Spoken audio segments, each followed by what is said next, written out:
اور 9 صفر کی تاریخ کو وہ عظیم ہستی، وہ عظیم عاشق رسول صلی اللہ تعالی علیہ وآلہ وسلم، وہ رفیق مولائے کائنات، وہ وفادار مولائے کائنات، حضرت سیدنا عمار ابن یاسر رضی اللہ تعالی عنہ ورضی اللہ تعالی عنہما، آپ نے 9 صفر کو جنگ صفین میں جام شہادت نوش فرمایا۔ مولائے کائنات کی حمایت میں، مولائے کائنات کے ساتھ رفاقت میں آپ نے ایک اعلیٰ مثال قائم فرما دی۔ میرے آقا کریم صلی اللہ تعالی علیہ السلام نے جب اعلان نبوت فرمایا تو ابتدا میں جو چند نفوس قدسیہ نے اسلام قبول کیا، اس میں کچھ شک نہیں کہ پہلا اس روئے زمین پر اسلام قبول کرنے والی مبارک ہستی، کائنات کی سردار، کائنات کی وہ عظیم ہستی جو رفیقہ حیات النبی صلی اللہ تعالی علیہ وسلم رفیقہ حیات ٹھہری، حضرت سیدہ طیبہ طاہرہ حضرت بی بی خدیجۃ الکبریٰ سلام اللہ تعالی علیہا، دنیا میں روئے زمین پر میرے آقا کریم صلی اللہ تعالی علیہ وآلہ وسلم کی ذات پر پہلا اسلام قبول کرنے والی ہستی آپ کی ذات ہے۔ میں اس پہ تھوڑی سی مثال بھی آپ کی خدمت میں پیش کرنا چاہوں گا۔ اس کے بعد حضرت سیدنا مولائے کائنات تاجدار حل عطا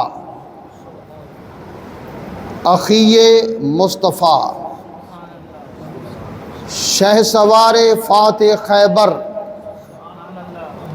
زوج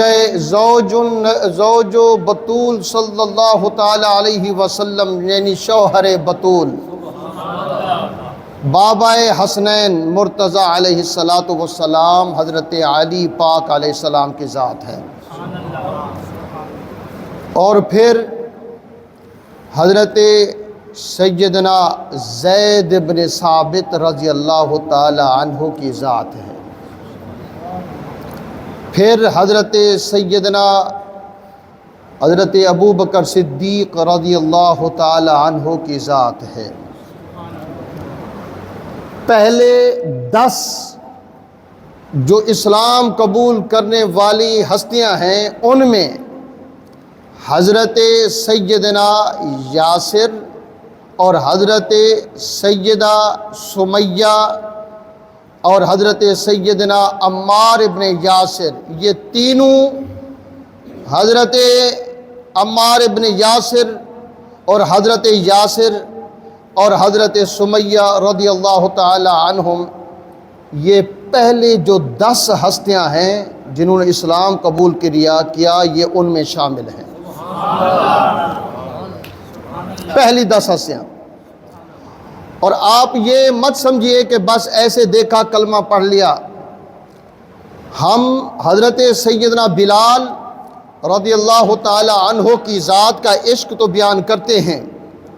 حضرت سیدنا بلال رضی اللہ تعالی عنہ کی ذات پر جو ظلم و ستم ابو جہل نے ڈھائے، جو آپ کی کھال کھینچ لی، آپ کو مکے کی تپتی پہاڑی پر گھسیٹا گیا، آپ کے جسم کو لوہے کی سلاخیں گرم کر کے داغا گیا، یہ سارے ظلم و ستم امیہ بن خلف جو حضرت بلال کا آقا تھا، مالک تھا، جس کی غلامی میں حضرت سیدنا بلال رضی اللہ تعالی عنہ تھے، وہ حضرت بلال پر یہ ظلم کرتا تھا۔ لیکن یہ یاد رکھیے کہ حضرت عمار ابن یاسر کے والدین ابو جہل کے غلام تھے۔ اس دور میں وقت تھا، بکتے تھے لوگ، غریب غربا کو پکڑ کے اپنا غلام بنا لیا جاتا تھا، جو سر کو بھی کرتا سر قلم کر کے پھینک دیا جاتا تھا، کوئی نہ عدالت نہ پولیس نہ کوئی قانون، جو جس کی لاٹھی اس کی بھینس والا قانون تھا۔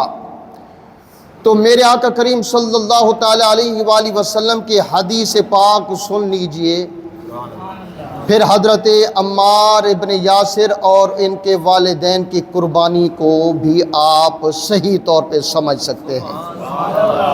امیہ بن خلف بہت بڑا دشمن رسول تھا، لیکن میرے آقا کریم صلی اللہ تعالی علیہ وسلم ارشاد فرماتے ہیں کہ ہر نبی کے لیے فرعون ہوتا ہے۔ موسیٰ علیہ السلام کے لیے بھی فرعون تھا، اور حضرت ابراہیم علیہ السلام کے لیے بھی فرعون نمرود کی صورت میں تھا۔ ہر نبی کے لیے اللہ پاک نے فرعون بنایا ہے، اور میرا فرعون، میری امت کا فرعون ابو جہل ہے۔ میرے آقا کریم صلی اللہ تعالی علیہ وسلم فرماتے ہیں میرا جو فرعون ہے، جس طرح میرا رتبہ سارے انبیاء کرام علیہم السلام میں بلند تر ہے، اسی طرح میرا دشمن بھی سب سے زیادہ سخت ہے۔ یعنی وہ فرعون بھی ابو جہل کے آگے کچھ نہیں تھے ظلم و ستم میں۔ تو جب ابو جہل کو پتہ چلا کہ حضرت عمار، حضرت یاسر، حضرت عمار کی والدہ حضرت بی بی سمیہ رضی اللہ تعالی عنہم اجمعین، انہوں نے آقا کریم صلی اللہ تعالی علیہ وآلہ وسلم کا کلمہ پڑھا ہے اور آپ کے غلام بن گئے ہیں، ایک اللہ وحدہ لا شریک کے آگے سر جھکانے والے بن گئے ہیں، بتوں سے منہ موڑ کر میرے آقا کے دین پر چل گئے ہیں۔ تو آپ سمجھنے میں، اندازہ کرنے میں یہ آپ سمجھ سکتے ہیں کہ ابو جہل نے کس طرح کا ظلم و ستم اس خاندان پر کیا ہوگا۔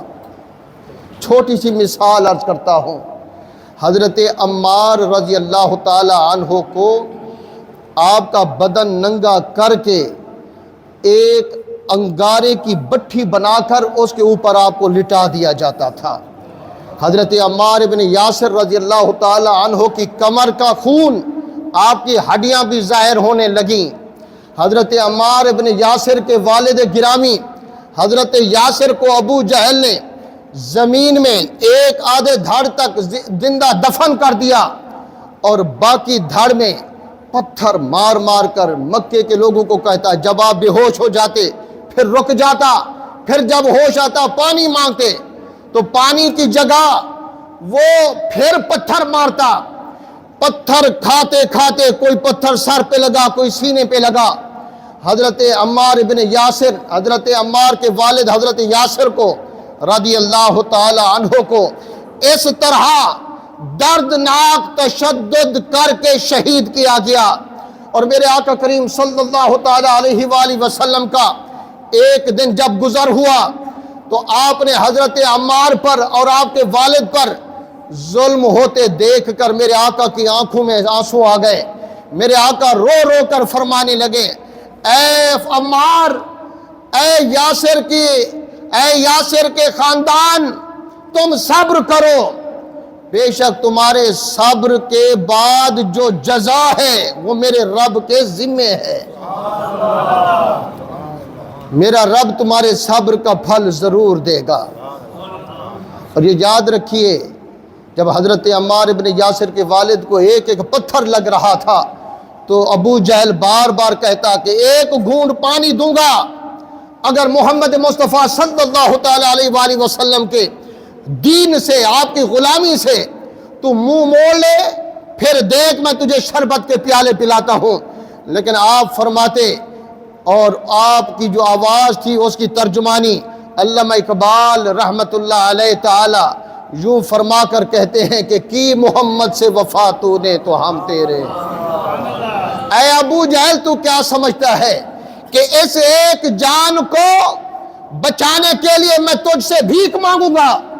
آپ فرماتے ہیں نہیں، اللہ کی قسم، یاسر کی ایک جان تو کیا، 1000 جانیں بھی قربان ہوں، میں اپنے رب کے اور محمد مصطفیٰ کے قدموں پہ قربان کر دوں۔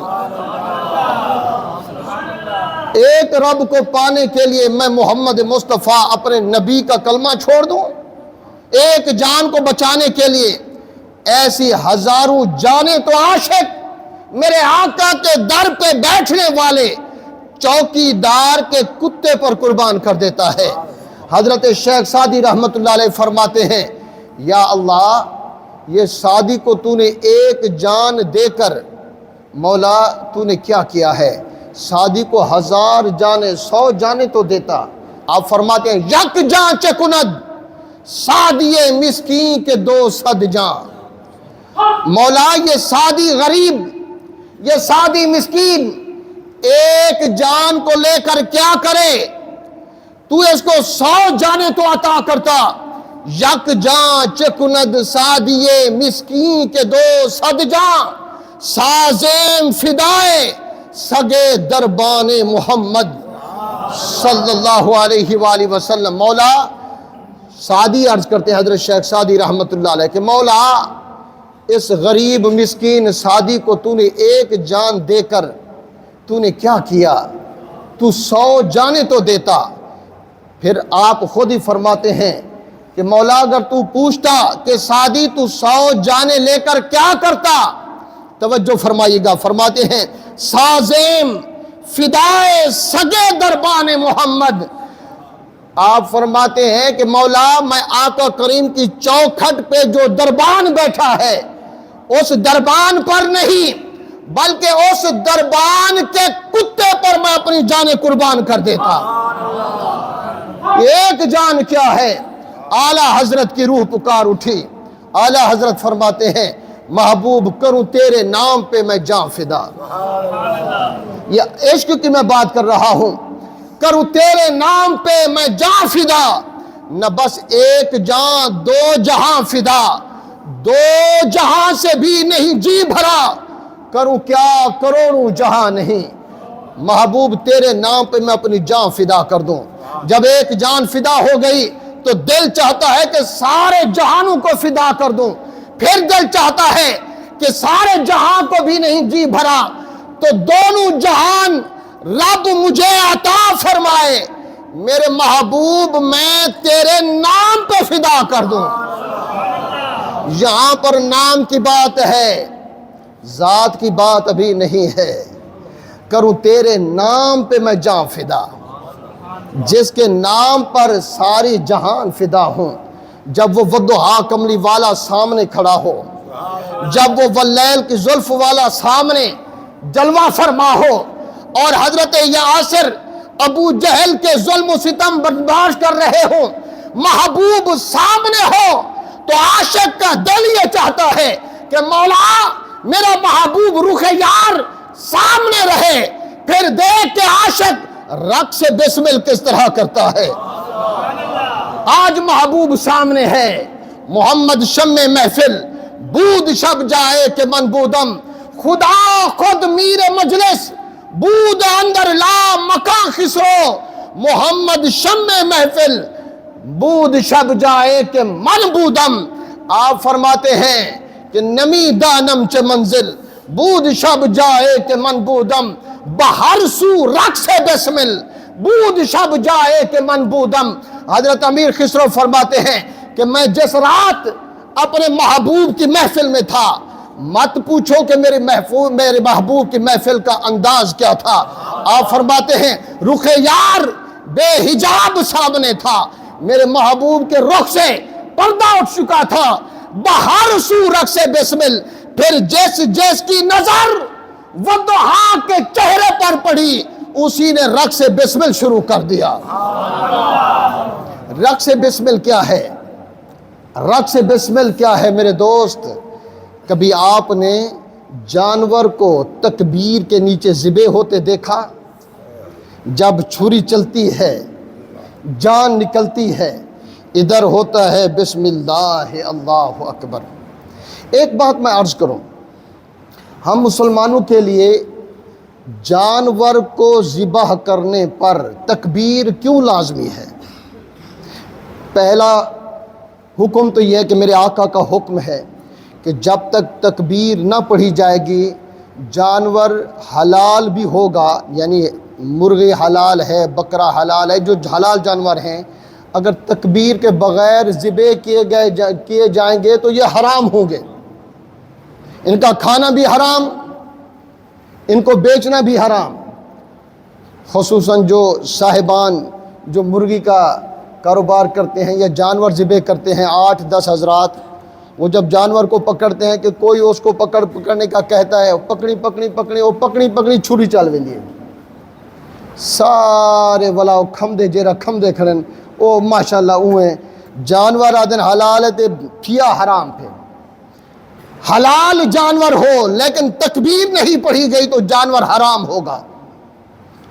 مرغی اللہ معافی دے، جو شادیوں پر ولیمے پر جو مرغیاں جو 2 من ذبح ہوتی ہیں، اب پڑھنے والا بھی تھک جاتا ہوگا، اسی لیے جب ولیمہ کھا کے آتے ہیں تو کوئی یہ نہیں کہتا کہ اللہ کا شکر ہے اللہ نے کھانا دیا، اللہ تعالیٰ کا شکر ہے کہ بڑے اچھا کھانا پکاتا۔ اسی طرح ولیمے کے بعد جو آتا ہے اللہ ماشاءاللہ جو آتا ہے کہتے ہیں یار کیا کیتےس، کیا پکائیس، نہ کھانا چاہتا نہ گوشت چاہتا، گلے شکوے۔ پتہ یہ تھا کہ حلال کھاتے تو منہ سے اللہ کا نام نکلتا۔ سمجھ آ گئی میری بات؟ حلال جانور ہو لیکن تکبیر نہیں ہے تو حرام ہو گیا۔ اب جانور پر تکبیر پڑھنا کیوں لازم ہے؟ یہ مسئلہ تو یہی ہے کہ میرے آقا نے حکم دیا، بس ہمیں حکم کرنا، حکم کے تابع داری کرنی ہے۔ باقی جو میری اپنی بات ہے، میرے وجدان کی بات ہے، میں اپنی بات عرض کر رہا ہوں کہ حلال جانور کو اللہ کا نام لے کر ذبح کرنا اس لیے ضروری ہے کہ اللہ نے اس جانور کو عظمت عطا فرمائی کہ لاکھوں کروڑوں اور جانوروں کی بھی اقسام ہیں جو حرام ہیں، میں نے تجھے حلال رزق بنایا۔ اب جانور یہ کہتا ہے کہ مولا اگر مجھے حلال کیا بھی ہے ایک اور سعادت بھی عطا فرما کہ جب میری جان نکل رہی ہو تو نام تیرا سنتا جاؤں۔ یہ حلال جانور، مولا جب میری جان نکل رہی ہو تو نام تیرا بلند ہو رہا ہو، اور تیرا نام جب بلند ہو تو میں رقص بسمل کروں، میں تیرے نام پر رقص کرتا رہوں تاکہ تیری محبت کا، تیرے عشق کا جو تو نے مجھے اپنا حلال بنا کر مجھے اپنا بنا لیا، میرا دل یہ چاہتا ہے کہ میں رقص بسمل کر کر تیرے نام پہ اپنی جان فدا کر دوں۔ اس لیے حلال جانور کا حق ہے کہ اس کو اللہ کا نام لے کر ذبح کیا جائے۔ تو حضرت امیر خسرو رحمت اللہ علیہ تعالی فرماتے ہیں، آؤ میں تمہیں بتاؤں کہ رات جب میں اس محفل میں تھا جس میں میرا محبوب بیٹھا تھا، حسن مطلق بے نقاب تھا، حجاب اٹھ چکا تھا، اعلیٰ حضرت فرماتے ہیں کہ میں ایک محبوب کی اس کے اٹھا دو پردہ دکھا دو جلوہ، کیا شان بیان کروں، اٹھا دو پردہ دکھا دو جلوہ کہ نور باری حجاب میں ہے۔ آقا اب تو ساری دنیا تاریک ہو گئی ہے، آقا یہ نہ چاند سے روشن ہو سکتی ہے نہ سورج سے روشن ہو سکتی ہے، میرے مصطفیٰ اپنے جلوے کا، اپنے حسن کا سورج طلوع فرما، اپنے چہرے سے مکھڑا سے، اپنے مکھڑے سے گھونٹ اٹھا، اپنے حجاب کو اٹھا، جب تیرا رخ اس کائنات میں چمکے گا تو ساری کائنات روشن اور منور ہو جائے گی۔ زمانہ تاریک ہو رہا ہے کہ مہر کب سے نقاب میں ہے، آقا کچھ ترس کیجئے، رحم کیجئے، اب زمانہ تاریک ہو گیا ہے، اب تو اپنا چہرہ والضحیٰ ہمیں دکھا دیجئے۔ امیر خسرو فرماتے ہیں کہ رات میں جہاں تھا محبوب کا حسن جلوہ تھا، جلوہ حسن عیاں تھا، حجاب اٹھا ہوا تھا، حسن مطلق بے نقاب تھا، تو جو عاشق دیکھتا جاتا تھا رقص سے بسمل کرتا جاتا تھا۔ بہر سو رقص بسمل بود شب جائے کہ من بودم۔ حضرت عمار کے والد گرامی حضرت یاسر رضی اللہ تعالی عنہ، میرے آقا ان کو دیکھ کر رو رہے ہیں، آنسو بہا رہے ہیں، فرما رہے ہیں اے یاسر، اللہ کی طرف سے میں تجھے خوشخبری دیتا ہوں، تو ابو جہل کے ظلم و ستم پر صبر کر، صبر کی جزا میرا رب تجھے وہ دے گا کہ تیری سوچ میں بھی نہیں ہوگا۔ تسلی و تشفی دیتے ہیں عزیزان محترم۔ حضرت عمار ابن یاسر کی والدہ حضرت سیدہ بی بی سمیہ رضی اللہ تعالی عنہ اسلام کی پہلی شہیدہ ہیں،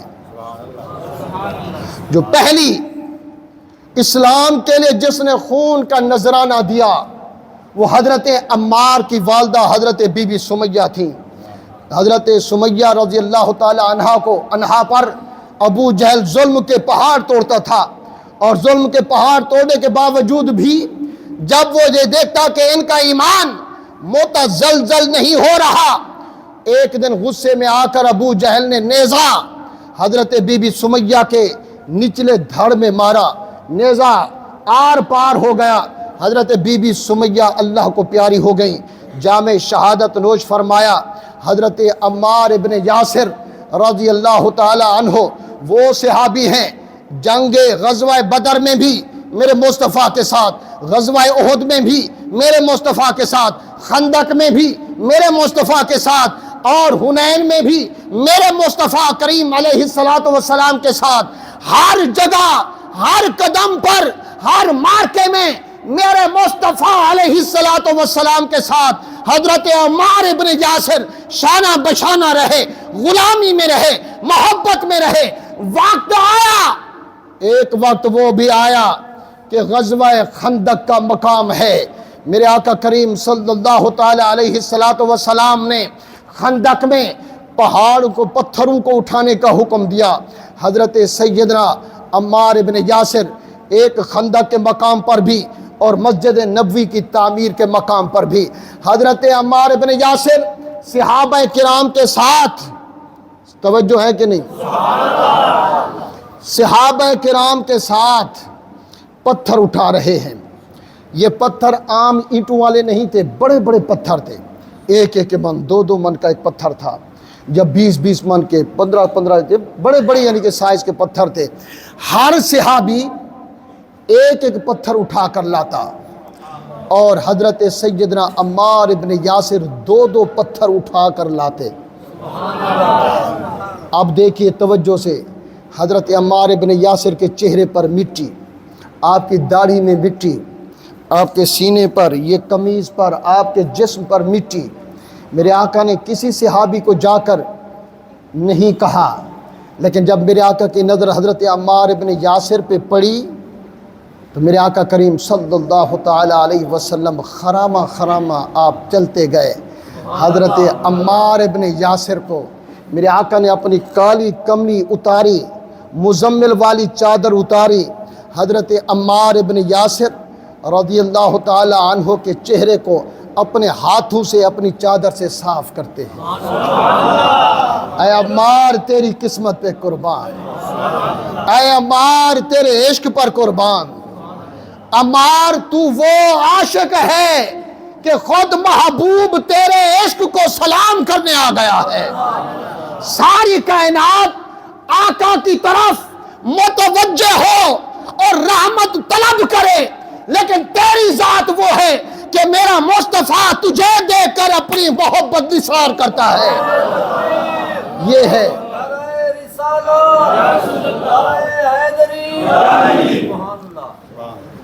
یہ وہ عمار ہیں جس چادر کی قسمیں اللہ قرآن میں کھاتا ہے۔ یا ایھا المزمل، اے مزمل کی چادر اوڑھنے والے میرے محبوب، یا ایھا المدثر، اے مدثر کا کمبل اوڑھنے والا میرا مصطفیٰ، اس چادر کی قسم جس کو رب نے اپنے قرآن کے الفاظ میں بیان فرمایا، اسی چادر کملی والی میرے آقا کریم نے حضرت عمار کے چہرے کو آپ کے چہرے سے مٹی صاف کر رہے ہیں۔ اچھا، آپ میری توجہ کیجئے گا، آپ تجربہ کیجئے گا۔ اگر آپ کا کوئی مخلص دوست ہو، حتیٰ کہ آپ کا بیٹا ہو، آپ کی اولاد ہو، آپ کبھی پیار سے، پہلے تو ہم اپنے بچوں کے ساتھ ہی یہ شفقت نہیں کرتے تو دوستوں کے ساتھ کیا کریں گے؟ میں آپ کو یہ ایک طریقہ بتا رہا ہوں، اپنی اولاد کو یا اپنے کبھی دوست کو، کسی ہمدرد کو جو آپ پر سب سے زیادہ پیار کرتا ہو، کبھی اس کے چہرے کو ہاتھ میں لے کر اپنے کپڑے سے اس کے چہرے کو، مٹی ہو یا نہ ہو، صاف کر کے دیکھیں، پھر دیکھیں کہ آپ کے دل میں کتنا پیار آتا ہے اور اس کے دل میں کتنا پیار آتا ہے۔ تجربہ کیجئے گا، اپنی اولاد کے ساتھ تجربہ کیجئے گا، اپنے پیاروں کے ساتھ، بھائی کے ساتھ، حتیٰ کہ اگر کچھ اور نہ ہو تو اپنے باپ کے پاس بیٹھ کر باپ کے چہرے کو ذرا صاف کرنا، پھر دیکھنا باپ کتنی محبت سے دعائیں دیتا ہے۔ یہ میرا وظیفہ یاد رکھیں، یہ کر کے دیکھیں، اپنی والدہ کے پاس بیٹھیں، اپنی والدہ کے چہرے کو پیار سے صاف کر کے دیکھیں کہ کتنی دعائیں ملتی ہیں۔ توجہ ہے کہ نہیں؟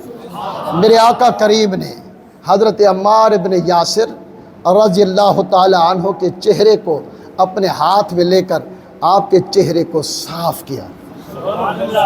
قربان جائیے، حضرت عمار ابن یاسر کا دل اس وقت کیا کہہ رہا ہوگا، کیا دل مچل رہا ہوگا کہ ساری کائنات کا رخ روئے مصطفیٰ کی طرف اور میرے آقا کی آنکھیں حضرت عمار کے چہرے کو کس محبت سے دیکھ رہی ہوں گی، کس محبت سے حضرت عمار ابن یاسر کو میرے آقا تک رہے ہوں گے۔ اے عمار، تیرے عشق پر قربان۔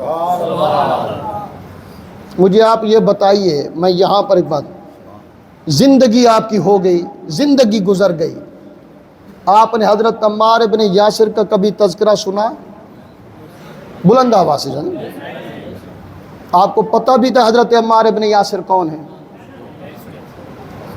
ایک بات عرض کروں، حضرت عمار ابن یاسر پہلے 10 مسلمان صحابہ میں سے ایک ہیں، بدری صحابی ہیں، احد میں ساتھ ہیں، حنین میں ساتھ ہیں، خندق میں ساتھ ہیں، اور یہ خندق کا واقعہ ہی میں عرض کر رہا ہوں۔ میرے آقا کریم صلی اللہ تعالی علیہ وسلم حضرت عمار کے چہرے کو صاف کر رہے ہیں اور آپ کے کپڑوں سے میرے آقا نے ایسے مٹی کو جھاڑ رہے ہیں۔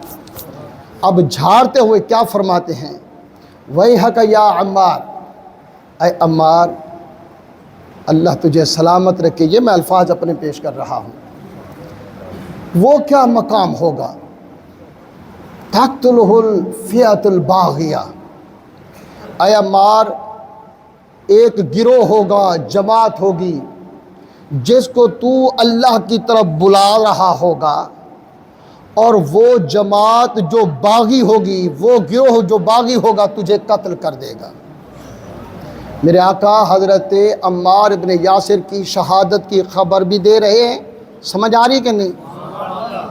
شہادت کی خبر بھی دے رہے ہیں اور ساتھ میں پیار و محبت بھی اپنا نثار نچھاور کر رہے ہیں، پیار کی عطائیں بھی ساتھ ہیں۔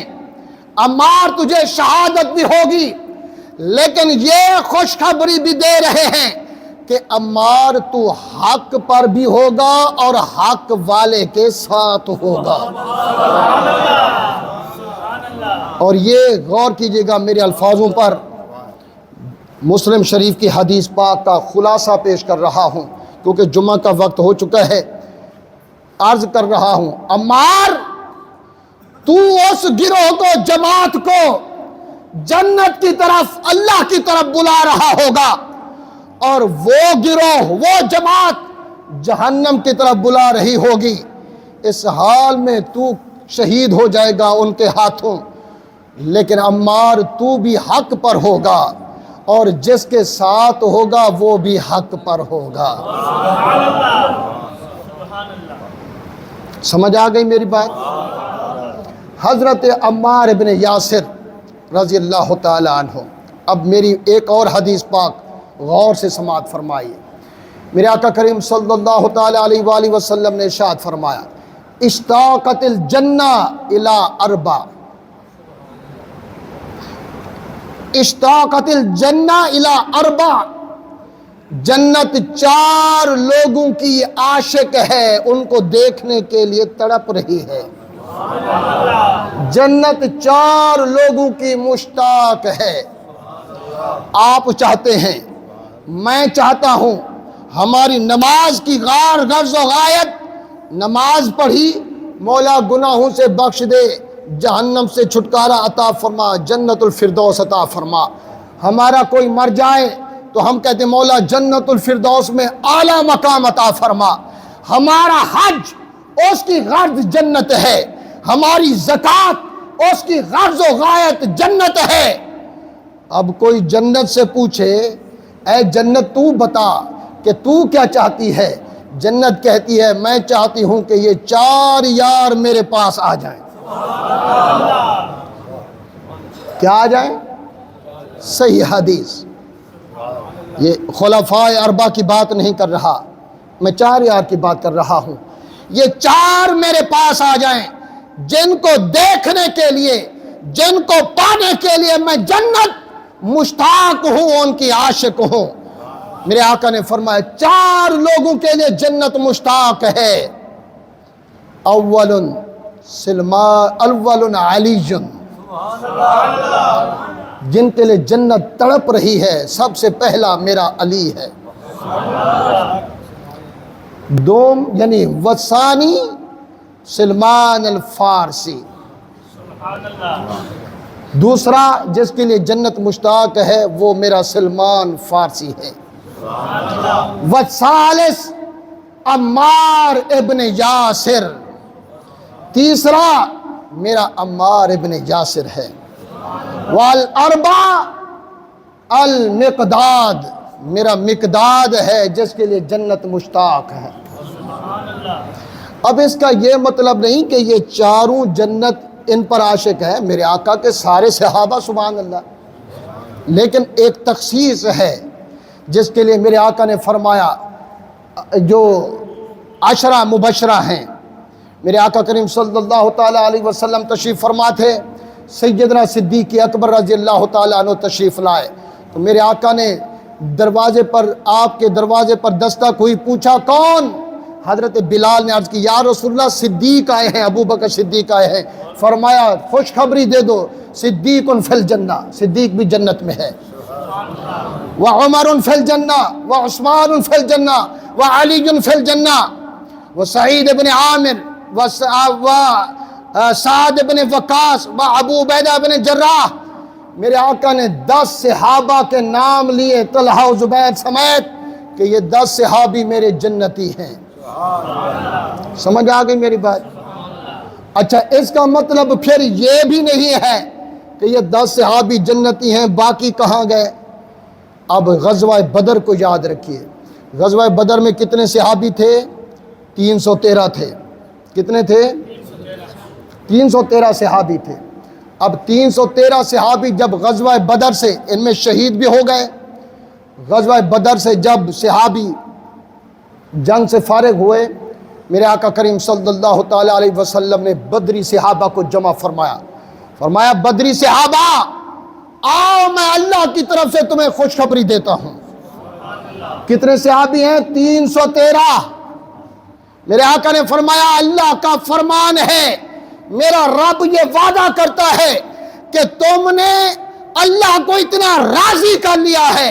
افعلوا ما شئتم انتم الطلقاء من النار، آج کے بعد تم جو چاہے کرو، جنت تم پر واجب ہے. اللہ نے دوزخ تم پہ حرام کر دی. تو یہ میرے آقا نے تخصیص فرمائی، ہر صحابی کا علیحدہ رتبہ بیان فرمایا. جس طرح عشق میں جناب سیدنا صدیق اکبر کی مثال کوئی نہیں ہے، اسی طرح محبوب ہونے میں مولا کائنات کی مثال نہیں. مولا کائنات تو وہ ہیں کہ میرے آقا خود فرماتے ہیں علی لحموں کا لحمی، جسموں کا جسمی، دموں کا دمی، علی حبوں کا حبی و بغدوں کا بغدی۔ اے علی تیرا جسم میرا جسم ہے، تیرا خون میرا خون ہے، تیری محبت میری محبت ہے، علی تیرا بغض میرا بغض ہے۔ اور یہ یاد رکھیے، یہ میرے آقا کی صحیح حدیث ہے، من سب نبیا فاقتلوہ، جس نے آقا کو گالی دی اس کو قتل کر دو۔ یہ سنتے ہیں نا آپ؟ اب میرے آقا نے کیا فرمایا؟ من سب علیا فقد سبنی، جس نے علی کو گالی دی اس نے مجھ محمد مصطفیٰ کو گالی دی۔ حضرت علی کو گالی دینا اللہ کے محبوب کو گالی دینا ہے، اللہ کے محبوب کو گالی دینا جہنم کا حقدار ہونا ہے۔ اور 90 سال تک جن ممبروں سے گالیاں بکی جا رہی تھیں وہ بنو امیہ کا دور تھا، جن کی جماعت سے حضرت عمار بن یاسر کو قتل کیا گیا۔ سمجھ آ گئی میری بات؟ ہمیں ہر صحابی، دیکھیں ہر صحابی ہمارے سر کا تاج ہے، ہر صحابی ہمارے سر کا تاج ہے، لیکن ہاتھ باندھ کر عرض کر رہا ہوں کہ اہل بیت کو صحابہ کے ساتھ مت ملاؤ۔ صحابہ کہاں پر ہیں؟ اہل بیت کہاں پر ہیں؟ اہل بیت کا مقام میرے آقا کے جگر کے ٹکڑے کا ہے، اور صحابہ کا مقام میرے آقا کی چوکھٹ پر بیٹھنے والے کا ہے۔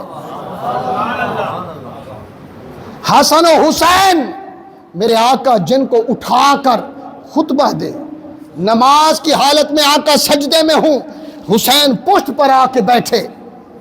کسی صحابی کی جرت ہے حضور کی پشت پر بیٹھے؟ یار بولیے نا، کسی صحابی کی اولاد کو یہ حق ہے میرے آقا کی پشت پر بیٹھے؟ حسن کو حق ہے اور حسین کو حق ہے۔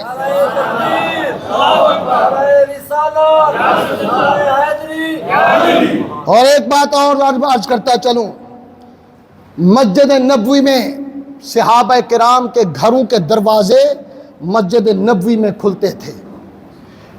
ادھر گھر ہیں، ادھر بھی گھر ہیں، درمیان میں مسجد نبوی ہے۔ غور سے سنیے گا، صحابہ کے دروازے کھلتے، قدم مسجد نبوی میں ہوتا۔ اللہ پاک نے حضرت جبریل کو بھیجا، میرے محبوب کو جا کے پیغام دو سارے دروازے بند کر دیں، دروازے مسجد نبوی میں نہ کھلیں، دروازے دوسری طرف سے نکالو، مسجد نبوی میں گھوم کر اندر آؤ، ڈائریکٹ گھر سے مسجد نبوی میں پاؤں نہ رکھو۔ اٹھائیے بخاری مسلم سیاہ ستہ کی احادیث، میرے آقا نے حکم فرمایا سارے دروازے بند کر دیے، صرف 2 دروازے کھلے رکھے۔ توجہ ہے کہ نہیں؟ 2 دروازے، ایک دروازہ میرے آقا کے در اقدس کا ہے، میرے آقا کے در دولت کا ایک دروازہ، کاشانہ نبوت کا ایک دروازہ، دوسرا دروازہ جو کھلا رکھا وہ مولا مرتضیٰ کا دروازہ تھا۔ اب صحابہ نے عرض کی یا رسول اللہ صلی اللہ علیہ وسلم، آپ کا دروازے کا کھلنا یہ تو سمجھ میں آتا ہے، لیکن حضرت علی حضرت مولا کائنات ان کا دروازہ کیوں کھلا ہے؟ آقا نے فرمایا جانتے نہیں ہو کہ علی اسی طرح پاک ہے جس طرح میں محمد مصطفیٰ پاک ہوں۔ ایک بات اور عرض سے سنو، کسی دنیا کی کسی ہستی کو حالت جنابت میں جب غسل واجب ہو جائے، جب بندہ بیوی کے ساتھ قربت کرے، حقوق زوجیت ادا کر لے، تو جب تک وہ غسل واجب نہ کرے مسجد میں پاؤں رکھنا حرام ہے، نہیں آ سکتا۔ ایک مسئلہ بھی اور غور سے سنو، اگر مسجد میں کوئی جیسے اعتکاف بیٹھتے ہیں، مسجد میں سوتے ہیں، تو مسجد میں اگر کوئی سویا ہوا ہے تو اعتکاف کی حالت میں اگر اس کو احتلام ہو جائے، غسل واجب ہو جائے تو کیا کرے؟ علماء فقہ کہتے ہیں کہ وہ وہیں بیٹھے فرش پر، اسی فرش پر تیمم کی نیت کرے، پھر باہر نکلے۔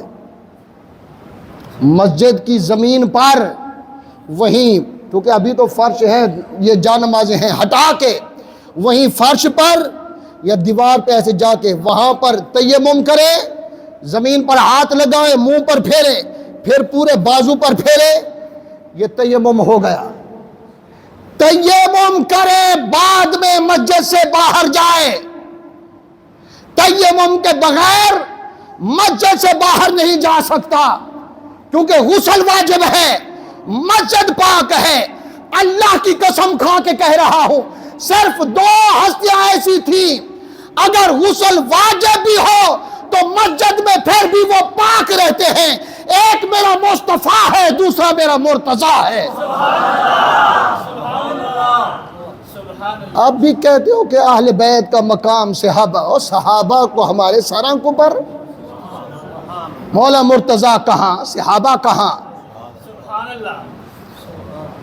اگر صحابہ کے ساتھ اہل بیت کا تقابل کرو گے تو امت میں تفرقہ پھیلے گا۔ میری بات یاد رکھو، اگر صحابہ کو وہ مقام دو جو ان کا حق ہے، اور اہل بیت کو وہ مقام دو جو ان کا حق ہے۔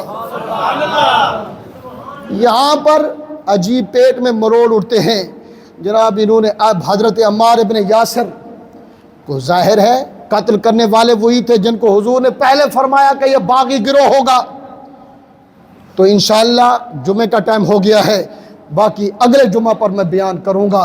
اللہ پاک ہمیں صحابہ کی بھی محبت عطا فرمائے، اور اہل بیت کرام کی محبت اس لیے، سنو، صحابہ کی محبت دین کے لیے ضروری ہے، سمجھنا میری بات، صحابہ کی محبت دین کے لیے ضروری ہے، اور اہل بیت کی محبت ایمان کے لیے ضروری ہے۔